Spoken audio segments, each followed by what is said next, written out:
Cinematic স্টাইলে হাদিকে গুলি করার ঘটনার একদিন পার না হতেই নতুন বিতর্ক জন্ম দিয়েছে এই এক ছবি। এআই দ্বারা নির্মিত এই ছবি সত্যি ভেবে বিএনপির সিনিয়র যুগ্ম মহাসচিব রুহুল কবির রিজভী বলেন, ওসমান হাদির ওপর হামলার শনাক্ত ব্যক্তি ছাত্রলীগের নেতা এবং ঢাকা বিশ্ববিদ্যালয়ের ভিপি সাদিক কায়েমের সঙ্গে একই টেবিলে চা খাচ্ছেন। এর বিচার কে করবে? এর জবাব দিতে সময় নেননি সাদিক কায়েমও। রিজভির কথার তীব্র প্রতিবাদ জানিয়ে ডাকসু ভিপি সাদিক কায়েম নিজের ফেসবুক ওয়ালে লেখেন, আওয়ামী প্রোপাগান্ডা সেল কর্তৃক প্রচারিত এআই জেনারেটেড ছবিকে সত্য ধরে নিয়েছেন রুহুল কবির রিজভী।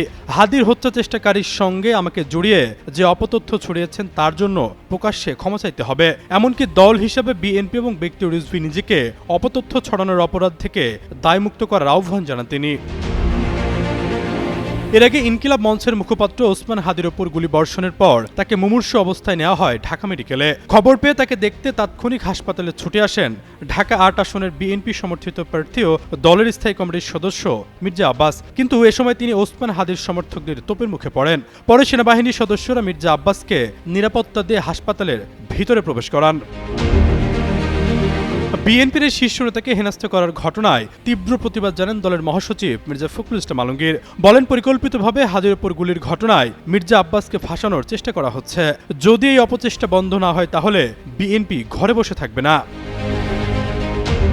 এদিকে দেশের ডিজিটাল অনুসন্ধান সংবাদ মাধ্যম দ্য ডিসেন্ট জানিয়েছে, ৫০টিরও বেশি ছবি বিশ্লেষণ করে জানা গেছে ওসমান হাদির ওপর গুলি করা ব্যক্তির চেহারার সাথে ফয়সাল করিম মাসুদ নামের এক ব্যক্তির চেহারা মিলে যাচ্ছে।